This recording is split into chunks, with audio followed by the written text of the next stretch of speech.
Miles was a poor boy. He lived with his family in a rundown trailer on the outskirts of Pine Brook, a quiet town in the Midwest. His family had very little, barely enough food, few clothes, and no savings, but they had love. Miles lived with his father, mother, younger sister Alara, and older brother Jace, and the town clinic had closed years ago. Warren's condition worsened every day. Eventually, he passed away at home. The family was devastated. They cried for days. They laughed together and stayed strong, even in hard times. But one winter, everything changed. Still, it wasn't enough. Some nights they went to bed hungry. But Miles didn't complain. He told his mother, "One day I'll become someone. I'll make sure you and Alara never suffer again." Miles's father, Warren, became very ill.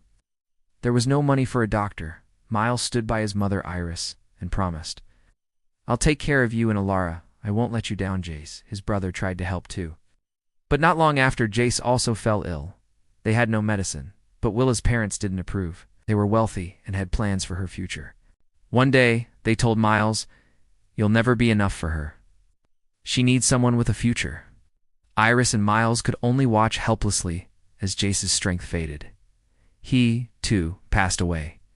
His hands bled. His back ached. But he kept going, because he had a promise to keep. He was the owner, wealthy, respected, and feared by many. But when he heard Miles speaking fluent English while helping a client, he stopped and asked, "Where did you learn to speak like that?" Miles was crushed. He felt like the world was falling apart. But he remembered his promise, held on to it with everything he had. He learned about business, finance, and leadership. Every day he listened, asked questions, and absorbed knowledge like a sponge.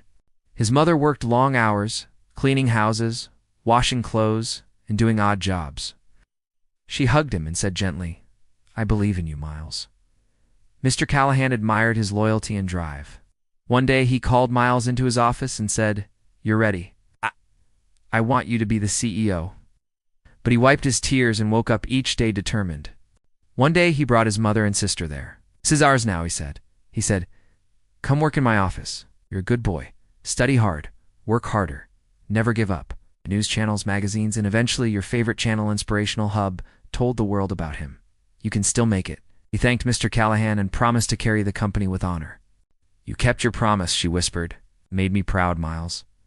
Her words became his fuel. He read books he found in garbage bins and taught himself English and math. He studied whenever he could by candlelight or under the street lamp. Hunger couldn't stop him. Grief couldn't break him. Miles loved to learn.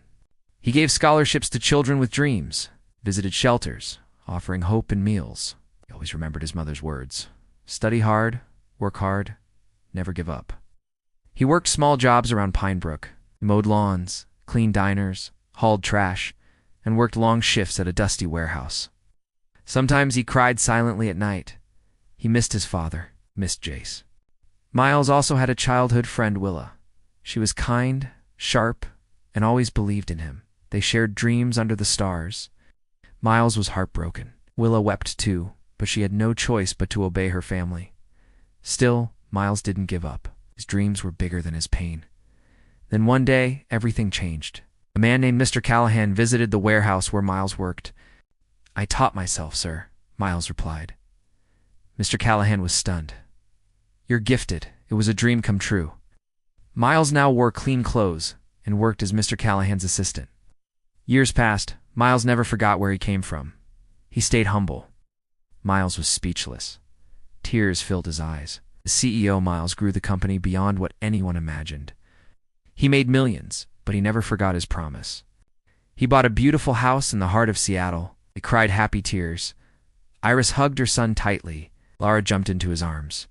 "You're the best brother in the world." Miles smiled through his tears. He had done it. But Miles didn't stop there. He used his wealth to help others just like him. He built schools in poor neighborhoods. He became more than just a CEO. He became a symbol of resilience, hope, and compassion. People across America began to share his story.